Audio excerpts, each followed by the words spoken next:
There is a guy out there with half your talent, but 10 times your self-belief, making 5 times the money. And it's so true. People that just swing for the fences. And I don't mean to stick a middle finger up or castigate the self-doubting, competent person that sort of quietly cracks on in the corner.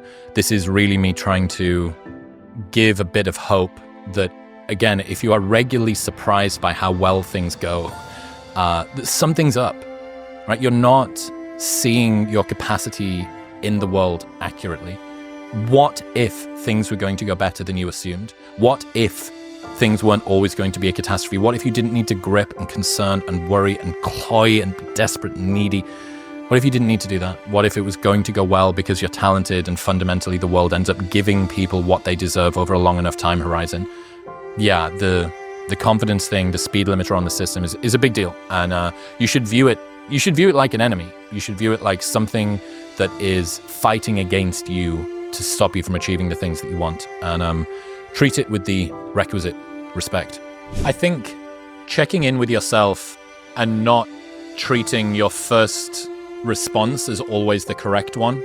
I think the immediate sort of reflex that we often have, especially as young men, young and men, is an issue because that you haven't accumulated enough experience for you to be able to call it gut instinct wisdom. Right.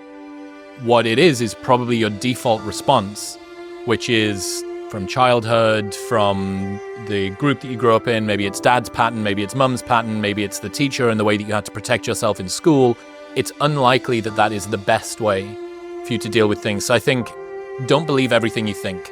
The interesting thing about tennis as a sports reporter is that you had 3 phenomenal world champions all at the same time. Mm-hmm. You had Nadal, you had Djokovic, and you had Federer. And he used to go to Wimbledon and he would see how they were warming up. And each had a different approach.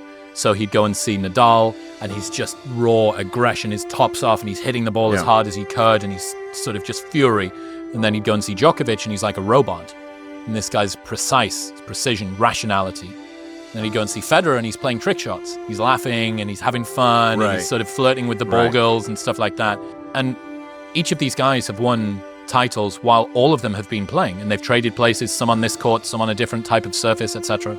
But if you were to look at any of them and say, in order for me to be a world champion, I must be, okay, well, which one? Because all of them were world champions. And this is, I think, you're right. The message may largely have swung too far back toward the you cannot deal with any difficulty, you must prioritize your internal state over external responsibilities. So circuitry that's devoted to our ability to self-inhibit the desire to reach for something or to avoid something. Yeah. We can push ourselves into things that would otherwise be aversive. We can avoid doing things that would otherwise drive us to, quote unquote, just do it anyway. Mm-hmm. And then we have what I think of as our default settings, kind of how we're operating in the world with respect to food, other people, ourselves, our thoughts, if we don't intervene with ourselves. And these default settings are, of course, established by both nature, a genetic program that wires up circuitry, but also nurture, because of the immense neuroplasticity that occurs in the first 25 years plus of life, but especially those first years of life. Don't make your theory any more complex than it needs to be. How far can you get with a theory of chained reflexes, a deterministic theory? The behaviorists got a long way. They couldn't get to the highest strata of human endeavor with a chained reflex theory, but there was a lot of things they did that were very good. But one of the things they made a big mistake about was to conceptualize motivational states, let's say, as impulses or drives.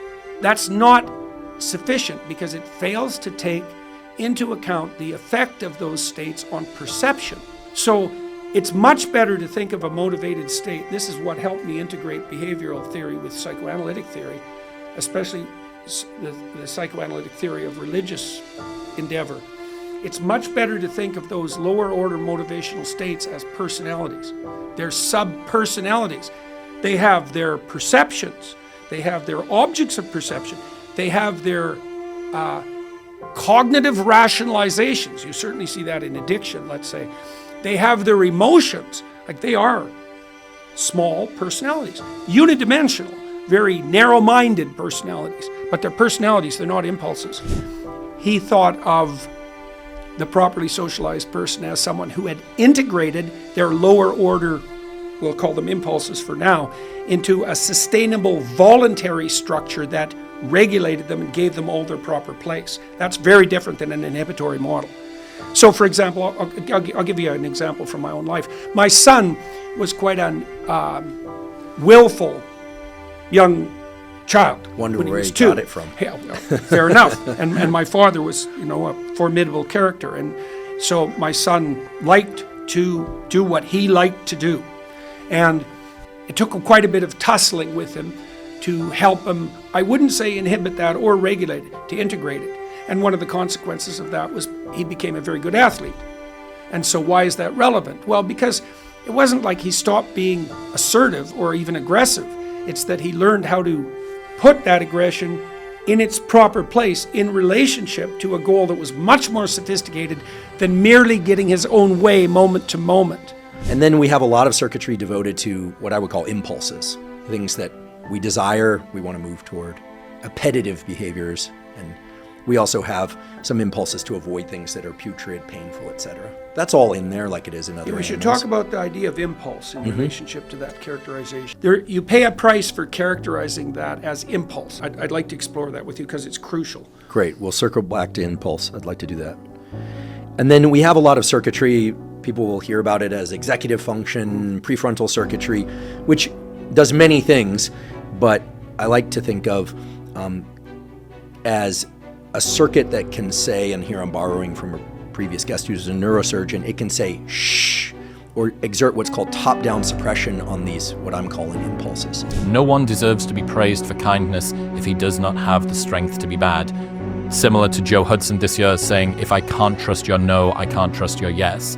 That setting boundaries and creating a kind of rigidity and structure to yourself is important, because only within that container can you actually sort of lean forward. Like, it's the same as a guy being vulnerable after he's shown a ton of strength is attractive. A guy being vulnerable because he doesn't have the ability to show strength is not. So yeah, I don't even know where I'm going with that question, but I do think it's an interesting one about us derogating things that come to us easily and naturally, and sometimes pedestalizing stuff that would be more effortful. And as of yet, I haven't made myself purposefully a worse friend, but we'll see. Don't be ashamed of your effort. Midwits hate earnestness and sincere conviction because they can't stand being reminded of the thing they're capable of but resist actually trying. And Mark Manson's got a quote that's similar that says, people will try to put the same limitations on you that they put on themselves. Don't mistake their insecurities for your ceiling. Much of what we call self-discipline isn't about suppressing who you are. It's about integrating your impulses into something higher. The clips show us that raw energy, aggression, or desire aren't problems to eliminate, but forces to harness. Whether it's turning willfulness into athletic excellence or channeling emotion into creative work, true maturity lies in learning to give your impulses the right place, not in shutting them down entirely. Remember, it's not about fighting who you are. It's about shaping who you could be.